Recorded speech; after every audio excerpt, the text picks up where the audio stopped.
चीन के टुकड़ों पर बिलबिला रहा था पड़ोसी मालदीव। भारत ने शुरू कर दी जंगी तैयारी, तैनात किए घातक हथियार। मोइज्जू को आया पसीना, मोदी के आगे लगा गिड़गिड़ाने। दोस्तों, भारत का पड़ोसी मालदीव भी पाकिस्तान की तरह ही कट्टर मुस्लिम देश है, जो लंबे समय तक भारत के टुकड़ों पर पलता रहा, लेकिन अब उसे चीनी बुखार आने लगा है और लगातार इस देश के द्वारा भारत के खिलाफ फैसले लिए जा रहे हैं। आखिर मालदीव द्वारा भारत के खिलाफ कौन कौन से फैसले लिए गए? क्यों प्रधानमंत्री मोदी ने इसकी अकल ठिकाने का मन बना लिया है? तो दोस्तों, भारत और मालदीव के बीच संबंधों में तनाव लगातार बढ़ता जा रहा है। पीएम मोदी ने लक्षद्वीप दौरे के साथ ही वहां के टूरिज्म को प्रमोट किया। इसके बाद गूगल पर अचानक लक्षद्वीप को सर्च करने वालों की संख्या बढ़ गई। इसी के साथ सोशल मीडिया पर लक्षद्वीप की खूबसूरत तस्वीरें पोस्ट की जाने लगी। यह बहस चल पड़ी, जब देश में इतनी खूबसूरत जगह है तो अपनी छुट्टी मनाने कहीं और क्यों जाएं? लोगों को मालदीव के बजाय लक्षद्वीप जाना चाहिए। इससे खफा होकर मालदीव के मंत्री ने टिप्पणी की तो भारत ने भी जवाब दिया। अब वहां की सरकार ने अपने 3 मंत्रियों को हटा दिया है। दोस्तों, आखिर लक्षद्वीप के प्रमोशन से मालदीव को मिर्ची क्यों लगी? क्यों इस देश के नेता लगे बिलबिलाने? तो दोस्तों, भारत से करीब 2 लाख से ज्यादा लोग हर साल मालदीव की यात्रा करते हैं। मालदीव में मौजूद भारतीय हाई कमीशन के आंकड़ों की माने तो साल 2022 में 2,41,000 और 2023 में करीब 2 लाख लोगों ने मालदीव की यात्रा की है। ऐसे में यदि लक्षद्वीप जैसे भारत के द्वीपों को प्रमोट किया जाता है तो जाहिर है कि भारत से मालदीव जाने वाले लोगों की संख्या में कमी आएगी, जिसका विपरीत असर वहां के टूरिज्म पर पड़ेगा। इसी आशंका से वहां के मंत्री भड़के हुए हैं। इसके साथ ही मालदीव भारत के साथ हुए तमाम रक्षा समझौतों और व्यावसायिक समझौतों को तोड़ता जा रहा है। सवाल उठता है कि फिलहाल उसने कितने करार तोड़े हैं? मालदीव के किस एक्शन का तगड़ा रिएक्शन भारत ने दे दिया है? तो दोस्तों, मालदीव ने घोषणा की है कि वह भारत के साथ हाइड्रोग्राफिक सर्वेक्षण करने के समझौते को नवीनीकृत नहीं करेगा। राष्ट्रपति मोहम्मद मोइज्जू ने मालदीव की संप्रभुता सुनिश्चित करने की बात करते हुए इस डील को आगे न बढ़ाने का फैसला लिया है। उन्होंने कहा कि मालदीव ने भारत पर निर्भरता की बजाय खुद से हाइड्रोग्राफिक सर्वेक्षण करने के लिए जरूरी सुविधाएं और मशीनें हासिल करने का फैसला लिया है। उन्होंने ये भी कहा कि मालदीव अपने विशेष आर्थिक क्षेत्र पर नियंत्रण सुनिश्चित करने के लिए जल क्षेत्र में 24 घंटे निगरानी प्रणाली स्थापित करने पर भी काम कर रहा है। दोस्तों, मालदीव के राष्ट्रपति ने कहा कि देश का रक्षा मंत्रालय देश में ही हाइड्रोग्राफिक सर्वेक्षण करने के लिए आवश्यक सुविधाएं प्राप्त करने का प्रयास कर रहा है। इससे मालदीव को देश के पानी के भीतर सर्वेक्षण स्वयं करने की अनुमति मिल जाएगी। इसके साथ ही मोइज्जू सरकार ने इससे पहले भारत से मालदीव में तैनात उसके सैनिकों को वापस बुलाने की मांग की थी। कुछ समय पहले राष्ट्रपति मोइज्जू ने कहा था कि भारत सरकार मालदीव से अपने सैनिकों को वापस बुलाने पर सहमत हो गई है। इसके अलावा मालदीव सरकार भारत के साथ अपने 100 से अधिक समझौतों पर पुनर्विचार कर रही है। मतलब साफ है कि चीनी चमचे मोइज्जू ने खुद को फायदा पहुंचाने के लिए मालदीव की बर्बादी करने पर तुले हुए हैं, जिसका ट्रेलर भारत ने दिखा दिया है। जिसके बाद ही दुनिया में बवंडर मच गया है। चीन को भी नानी याद आने लगी है और मोइज्जू को भागने का रास्ता नहीं मिल रहा है। तो दोस्तों, मामले को पूरा जानने के लिए पूरा वीडियो देखिए। मालदीव के खिलाफ मोदी का ठनका माथा, चप्पे चप्पे पर सेना रखेगी कड़ी नजर। जरा सी गुस्ताखी मालदीव को कर सकती है बर्बाद।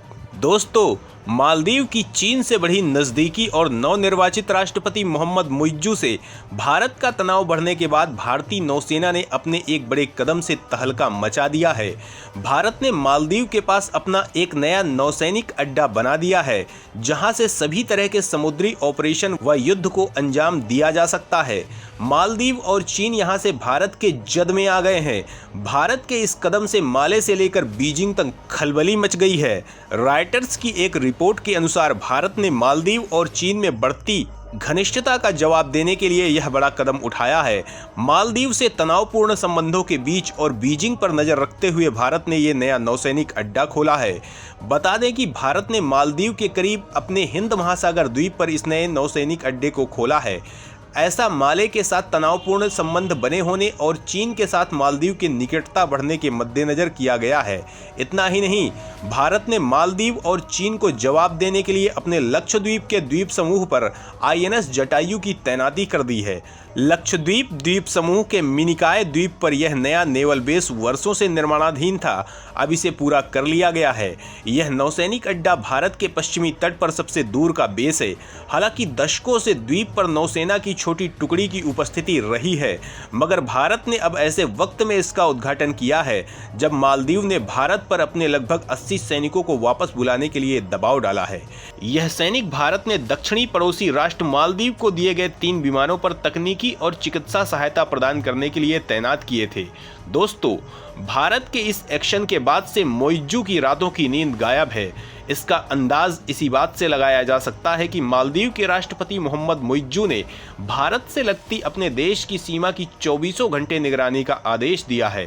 इसके लिए उन्होंने निगरानी प्रणाली को स्थापित करने के लिए काम शुरू करने का आदेश भी दे दिया है। उनका यह आदेश लक्षद्वीप के मिनिकॉय द्वीप पर भारतीय नौसेना के बेस INS जटायु के उद्घाटन के कुछ दिनों पहले ही आया है। मोइज्जू ने अपनी यात्रा के दौरान रा एटोल मीधु के स्थानीय लोगों से बात करते हुए कहा कि समुद्र का क्षेत्रफल मालदीव की पूरी भूमि से 2 गुना बड़ा है। उन्होंने आगे कहा कि मालदीव अपने विशाल क्षेत्र के बावजूद अपने विशेष आर्थिक क्षेत्र पर नियंत्रण नहीं रख पाया है। उन्होंने कहा, हालांकि EEZ हमारे क्षेत्र का हिस्सा है, लेकिन हमारे पास क्षेत्र की निगरानी करने की क्षमता नहीं है, जबकि इस क्षेत्र का उपयोग मछली पकड़ने जैसी गतिविधियों में वृद्धि के माध्यम से अर्थव्यवस्था का विस्तार करने के लिए किया जा सकता है। उन्होंने कहा, अल्लाह ने चाहा तो हमारा काम मार्च में शुरू होगा। हम इस महीने के दौरान 24/7 निगरानी प्रणाली स्थापित करेंगे। मोइज्जू ने यह भी कहा कि इस प्रणाली की स्थापना से मालदीव को सुरक्षा और संप्रभुता का एहसास होगा। मालदीव तटरक्षक वर्तमान में पड़ोसी देशों की सेनाओं से नियमित सहायता लेता है और विदेशी सहयोगियों के साथ कुछ विशेष गश्ती अभियान चलाता है। मोइज्जू शुरू से ही संप्रभुता का राग अलापते रहते हैं। उन्होंने मालदीव की सेना के लिए आधुनिक हथियार और उपकरण की सुविधा प्रदान करने का वादा किया है। बड़ा सवाल ये है कि निगरानी के लिए कहीं मोइज्जू चीनी यंत्रों का इस्तेमाल तो नहीं कर रहे। तो दोस्तों, मालदीव के पास ऐसी क्षमता नहीं है कि वह 24 घंटे समुद्री सीमा की निगरानी करने वाले किसी उपकरण का निर्माण कर सके। पड़ोसी भारत के पास ऐसी क्षमता है, लेकिन मोइज्जू इससे बचना चाहेंगे। ऐसे में मोइज्जू के पास चीन के तौर पर एक विकल्प मौजूद है। आशंका है कि मोइज्जू के चीन दौरे पर मालदीव में ऐसा निगरानी उपकरण स्थापित करने पर सहमति बनी थी, जिसे मालदीव की सरकार ने गुप्त रखा है। अगर चीन का निगरानी उपकरण मालदीव में स्थापित होता है तो इससे भारत की भी जासूसी की जा सकती है। सवाल ये भी है कि भारत इस छोटे से देश के लिए इतनी फिक्र क्यों कर रहा है? क्यों मालदीव भारत के लिए है अहम? तो दोस्तों, चीन के लिए मालदीव सामरिक रूप से काफी अहम ठिकाना है। मालदीव रणनीतिक रूप से जिस समुद्र में बसा है वो काफी अहम है। चीन की मालदीव में मौजूदगी हिंद महासागर में उसकी रणनीति का हिस्सा है। 2016 में मालदीव ने चीनी कंपनी को एक द्वीप 50 सालों की लीज महज $40 लाख में दे दिया था। दूसरी तरफ भारत के लिए भी मालदीव कम महत्वपूर्ण नहीं है। मालदीव भारत के बिल्कुल पास में है और वहां चीन पैर जमाता है तो भारत के लिए चिंतित होना लाजमी है। भारत के लक्षद्वीप से मालदीव करीब 700 किलोमीटर दूर है और भारत के मुख्य भूभाग से 1200 किलोमीटर। विपरीत हालात में मालदीव से चीन का भारत पर नजर रखना आसान हो जाएगा। मालदीव ने चीन के साथ फ्री ट्रेड एग्रीमेंट किया है। यह भी भारत के लिए हैरान करने वाला कदम था। इससे साफ होता है कि मालदीव भारत से कितना दूर हुआ है और चीन से कितना करीब। तो दोस्तों, कैसा लगा हमारा वीडियो और मालदीव पर क्या है आपके विचार? कमेंट में जरूर साझा